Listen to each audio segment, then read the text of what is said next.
Hey guys, so today I wanted to get on my second uh discussion or conversation we have, and today what I wanted to discuss is majorly centered around how the world is evolving these days and the kind of agony or the anxiety that is causing in the current society, and how did we get here? How did we get here? And how should we go about it? And what are the key cornerstones of how humans are different as an individual? How do how do humans interact with society? How have it been? How has interaction or has the role of human in a society has looked in the past? How is it evolving in the current times? And what are the few uh, cornerstones or fundamentals which uh, we are probably lacking or we have not given enough thought to, and it's high time that we do that. So I would like to bring that to you guys notice, and hopefully we can figure a way out. And yeah, so today, by the way, I wanted to just show my moderately developed pecs, I guess. And yeah, I was feeling like doing it like this. It's not the best, but yeah, I'm working on it. Yeah. I feel the stretch here. Yeah. Did the total slice. Yeah. By the way, exercise is really important, guys. Should get on. It's really good for you and your mental health, honestly. Yeah. So, getting on today's agenda.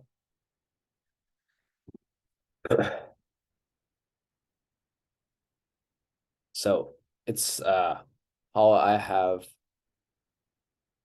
called it. It is called pain, pleasure, learning, and AI, artificial intelligence. So I would go over all these four topics one by one, although they are very intermixed too, and they flow very well connected into each other. So I would sometimes might be going into some other subtopic and discussing how it ties back. But right now, yeah, I would like to go on all of these topics in a sequential manner. So pain. Let's come to pain. Right now in this current society, in this current knowledge age, as some pioneers are saying, uh, this has, by the way, come. We've come so far from industrial age. Then I think it was, I guess, the data age, and now it's, I think, knowledge age. But I think everything kind of started in this direction from industrial age, where people were like, no, we don't want humans to be doing everything. We want some things to be done by machines so that it's more automated and it's more, the precision, the errors are much lower, and we have a much better control of how what goes in and how it comes out without much of a variability, which is really good. For that time, it's a really good idea, and obviously it makes sense for a business owner. It would boost its productivity, and if the resources are used efficiently, it's it's a win-win. Not so much for the laborers, but then that's how development happens, right? Some market gets cut off because you find some good way to doing that, but then you also create some new jobs, of a higher intellectuals level where people from in that some strata would move to those kind of jobs, and there's a shifting in the labor market that goes. So all is good. But now coming to the current age, we have everything available to us within a single click or a couple of clicks. Sitting at a desktop, just browsing, hitting a few buttons, go on Amazon, ploop, just click the button, ordered. You don't have to go out of your home, don't have to go anywhere uh, besides the computer. The package would come, just get the package, anything is delivered to you. You go to DoorDash app, you order food, food is delivered to you. And there are countless other apps you have in your mobile right now, which you use to uh, order food, or cans, which you can fill in the back, probably. Anyways, so all is good, probably. Like you can, there's a ease of access. You can have so much facilities we didn't have even like 20 years ago. Everything is so fast paced, so streamlined, and we think everything is a win-win. Amazon is earning a lot with this, but we are also having an ease of time, ease of access. You're saving time on your end, which seems good on the surface, right? Let's, before I dive deep into this topic, let's contrast it with some used to happen some 10,000 years ago. So we were all hunter gatherers back then, right?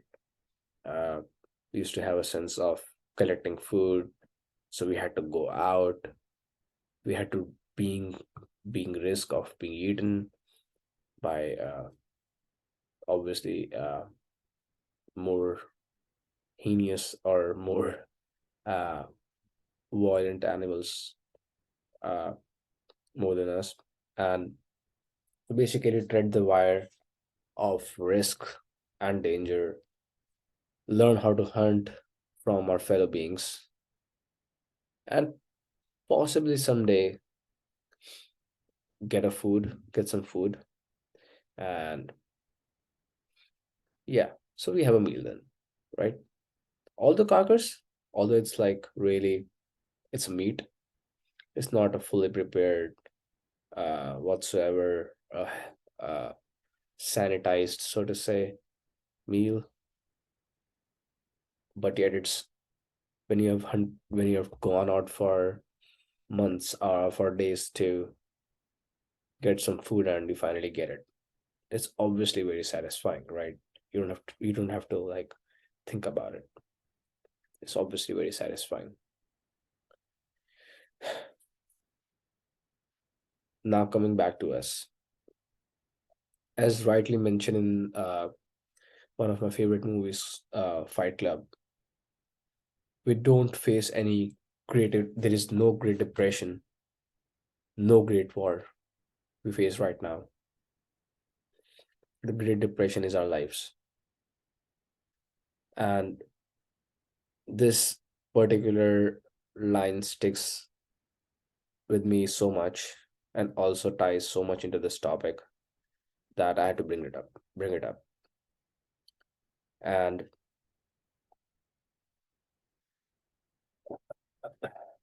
so what this line essentially tells us is that back in the days there used to be so much troubles, there used to be famines, there used to be depression, there used to be wars, and people had to go out there irrespective of their comfort, for the family, for their children, for their wives, for their society, for their loved ones. Go out there and fight and get get to uh, live for others in some sense, but also perform regardless of how someone feels. So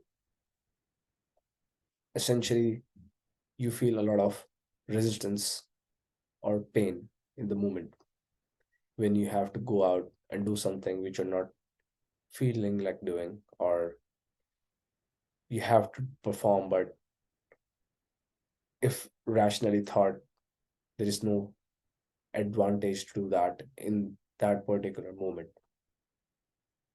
Why not just sit with people at home and enjoy, Why not? Why go out and serve? But I see that those people figured it out much before than probably we figured it out now. And the point is that if there is no pain, there is no pleasure. There's no sunlight without the rain. You have to you can't be appreciative of sunlight if it doesn't rain. So it's very, very important to understand. It's very important to understand that in order to feel the pleasure of lives, you have to go through the pain and turmoils that it brings. It's like if you are being fed ice cream all day, you would or pizza all day, you potentially would not feel like having it like the next day. But if you are fed some really bitter or bad dish, which might be healthy as a metaphor aligns, which might be really healthy, but is bitter or not so interesting in the moment, but would reap you some health benefits later down the line and also would let you appreciate ice cream more next day, then I think it's a better idea to have both flavors in your life. So when you contrast pain with pleasure, your amount of pleasure in your soul and your body is much more, and you absorb and you feel it in a much more stronger sense. So people think happiness and contentment is an outside thing. It's much more of an internal concept. And if you don't put in the pain, there's there if you don't l- if you don't put up with the pain, if you don't perform, if you don't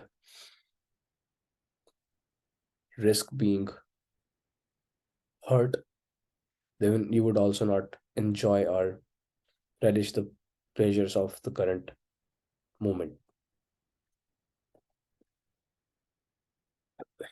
So in the today's world, everything and everyone also is thinks about instant gratification. That's a huge thing, although nobody puts it forward, because if you put it forward, people would start realizing that, yeah, that's what's being happening essentially in the world right now, that things should come easy. You're not meant to struggle, you're not meant to uh, go out forward and put your best foot forward and see what happens. People get satisfied in the moment. uh sorry, but when one observes happiness over time, uh then happiness over time then you can realize that happiness is in a moment can be good. You can feel spikes of dopamine, let's say, but the true happiness is actually contentment. It's being ethereal happiness and ethereal flow of blissfulness that comes within. Now you can tie it up to meditation or something else, but at the end of the day, it's a blissfulness of the soul, of how you feel in the moment, and how is your connection to the real world, how well you are connected towards in your sync with your emotions, with your body, with your soul, with the outside world, with other people. And that's what is actually blissfulness, contentment. And if you follow the diagram back, essentially happiness in the moment can also be derived from that. So contentment comes from putting in the work, sucking up in the face of difficulties, performing regardless of the outcome, and cherishing the process itself. So if you don't perform regardless of the outcome, then you're always outcome dependent. And in my opinion, as far as I've seen and observed, and being a keen observer of how humans work, of how I work, I've seen that our brain only has a certain bandwidth. And if you're always concerned about how you're performing, where you're performing, then your performance is essentially going to be subpar of what your true potential is. So I'm a staunch supporter of the idea of giving in to the duty of the work and not caring of how well you're performing for a certain chunk of the moment, or for a certain chunk, or for a certain period when you're doing the task, and only analyze once you're done working on it for a certain amount of time. Because as one of my good mentors, I should say, he says that analysis during process is paralysis. So take it for what you will, but I feel this is a really uh, important thing. So you have to perform regardless of the outcome, at least in the present moment, and cherish the process itself. And as some other wise men said, tying up all the other ideas, is that I feel that universe is an utterly and honestly a giving place. And if someone actually and genuinely puts in the effort, it is almost impossible or very hard to not get the desired thing. So it's important to believe in the journey, believe in the process, and it's and the benefits should follow, and one can actually reap the benefits of long-term commitment, and the contentment would come, and the contentment that comes with it. So people who essentially serve in the army or are soldiers, they have to work on their body for long hours, and essentially they are designed, or they are trained to die for the country if the time comes. So they have let go of their possession of their body, or their individualism, to a greater cause, which is at least outside of themselves. And that commitment brings purpose, or purpose to someone's lives.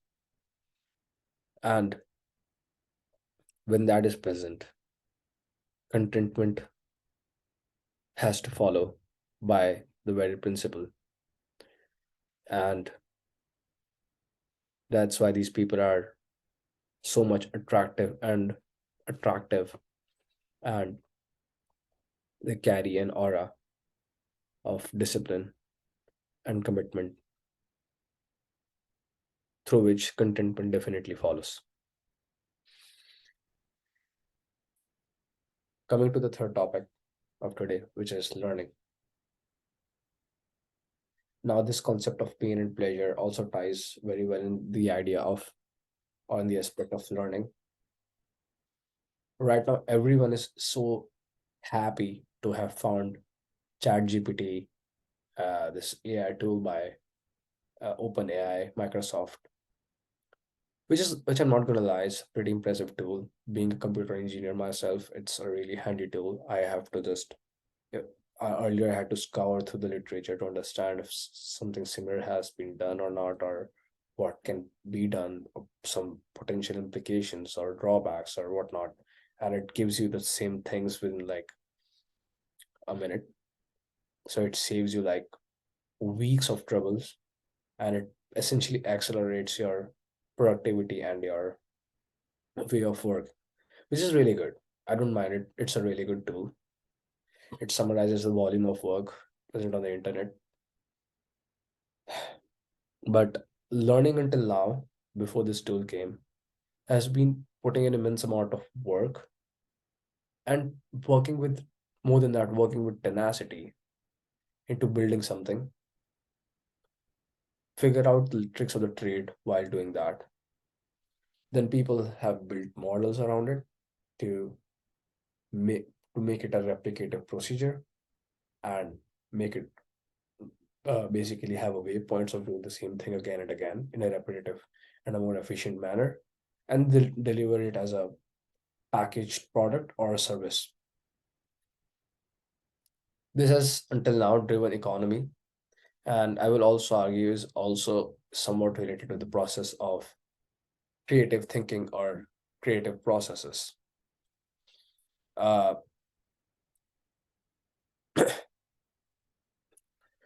so when you're doing a creative process, or let's say you're creating music or you're creating an art, the artist or the creative people are generally very free flowing. You're very much in the moment. You feel the emotions, you feel the nuance of the moment, and then you just let go. And then whatever comes up, you try to articulate it in the moment. And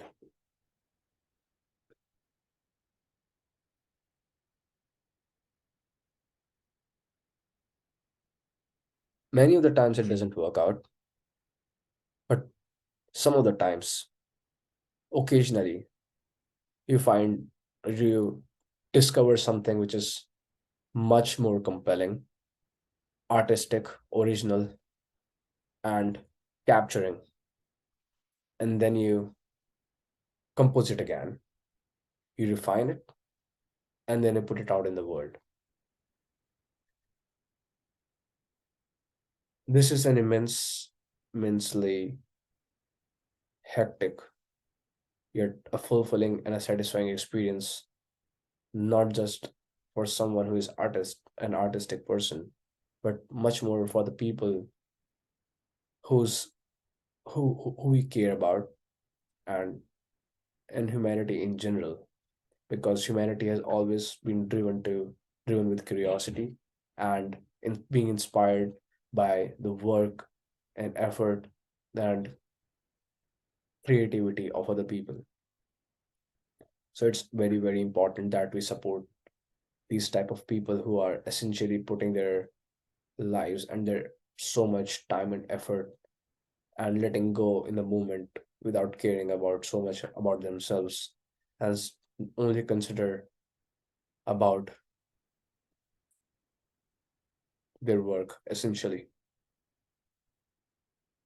Sadly the sadly the industry of creativity has always taken a seat back, because it's very, very difficult, and obviously you only want a certain section of people to be doing this, because you need some people to be doing some tasks so that the economy can run, and everybody else who is not that creative of a person is actually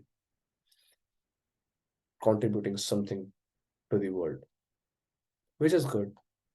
But then we should not forget that this has been put into place also has a huge role of huge responsibility to support these kind of people who inspire creative thinking and put out good in the world for the elation and for sparking the curiosity of other people.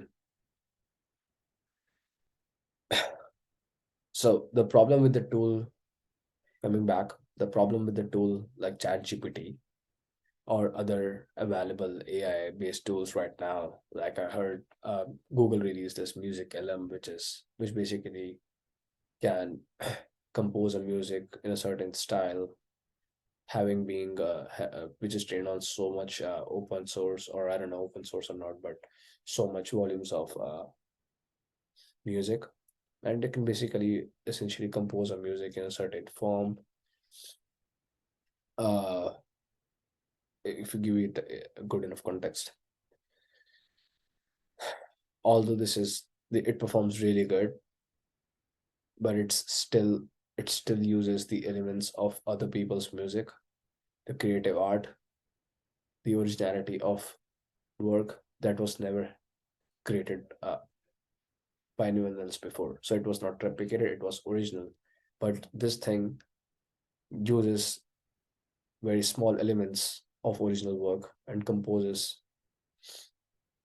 something new, which might on the surface is like really, really new, but carries an undertone of replication of so many other original works. Now, when it comes to using these kind of creative products, they were essentially have been funded by using their creative products in the market, and that's how these artists have been supported until now, and that's how they got big, and that's how we also tend to put out in the world that we should be appreciative of these people uh, who live for others in some sense, at least in some case, in some essence of life. Uh, but right now, the notion of being good enough has beaten the process of creativity and has dampened it a lot because it hardly pays off. So we as a society have to rethink about it a lot. And this is not a petty topic not to be thinking about. This will have huge implications sometime down the line. And we need to reconsider and think about it, of how we have been doing until now, which I should say, not much has been considered about these things. Like, I heard Microsoft basically disintegrated their entire ethics team of AI, and I don't know if there is actually any good check about how it should go. Recently, I was also reading an article where Google employees who was working on computer security essentially pointed out the problem of the AI risks that BARD system carries, which is the Google's, I think, large language model AI. And he was essentially fired, and his manager were also fired because he reported that there is so many risks that this kind of system carries. And now essentially the big tier companies, these big organizations are just fighting over creating an AI arms race, which is sad. And I don't know where we are headed towards with this kind of technology, which we don't know how to control, or there is no ethics, or there is no notion of wisdom running behind it. So am I suggesting that we should go to caveman days, back to caveman days? So like I suggested, like initially, that it is satisfying when you have eaten for so long, and then you go back and you have like a hunt some rabbit or hunt some deer, and then you have it. Uh, maybe. Actually, no. So what I'm striving for is a balance. I actually feel that there needs to be ethics that need to be placed uh, while developing these systems, because engineers are really good at logically phrasing things, but I'm pretty sure they don't have any idea or notion of how things should actually run in a grand scheme of things. The metacognition, as far as I've seen in these people, are is very lacking, and they need to be made aware of how their actions, how their uh, intrigue to solve things or mint money, which is more in today's world right now, is can have a ripple effect, ripple bad effect on the economy as well as the society in at large.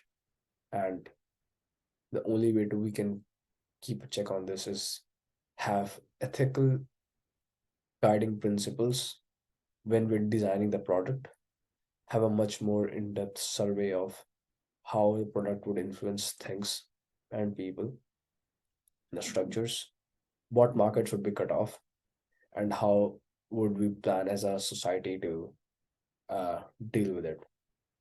So some people would argue that, as in Silicon Valley, it's uh, move fast and break things is the funda or is the notion which people carry there, which is good. But then we also need to have measures in society, let's say, to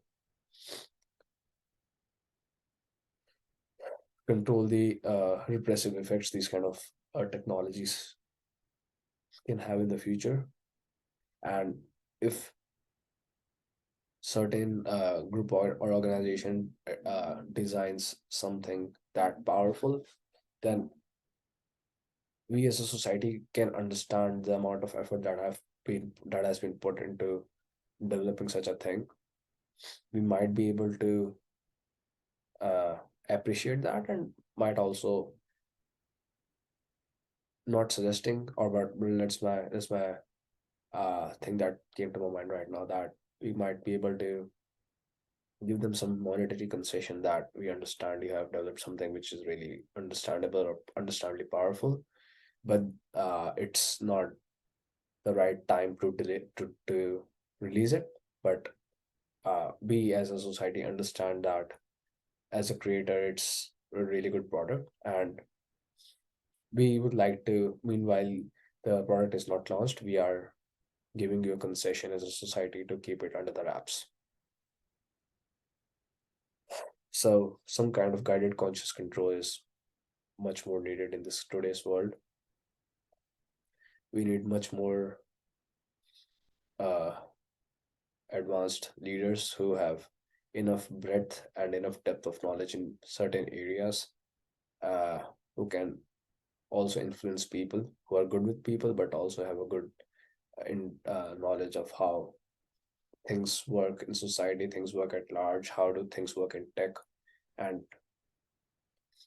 long gone are the days where you need to be a master of your trade. Right now, you need to be master of different multiple trades, and in some sense, it's very fulfilling because the whole idea started of industrial age or globalization at least was to bring people closer as a humanity, bring people or humans closer, and understand that we are all actually not that too much of different, and all the individualism is great. We are all still uh same species, and uh we can all live in unison without having too much troubles, let's say. So I think ethics and consciously guided development of these technologies and human goals too, and human way of thinking too, is much more needed in this today's world, because students and particularly children are being tutored in a way that they think that instant gratification is the new deal, or is good, or is it's okay, it's a norm, and it has been leading to so many mental health problems. Like if you check the chart, I'm pretty sure it has grown many folds in the last couple of years, and which is kind of an irony because all these different technologies have been invented to basically rectify the pain or the amount of effort that you put in your daily lives to uh, remove to get things. So essentially, probably I'll tie it back. Pain and pleasure are somewhat are synonymous, although they seem different, or pain and pleasure, they seem are antonyms, but in some sense they are synonymous. And learning happens. Learning is joy, which comes through pain, which comes through effort, which comes through commitment. And lastly, I would like to end this by saying that we need to have a much more guided conscious control of our ethics and morals and wisdom to move forward in the current world. Uh, yeah. So that was my podcast for today, I guess.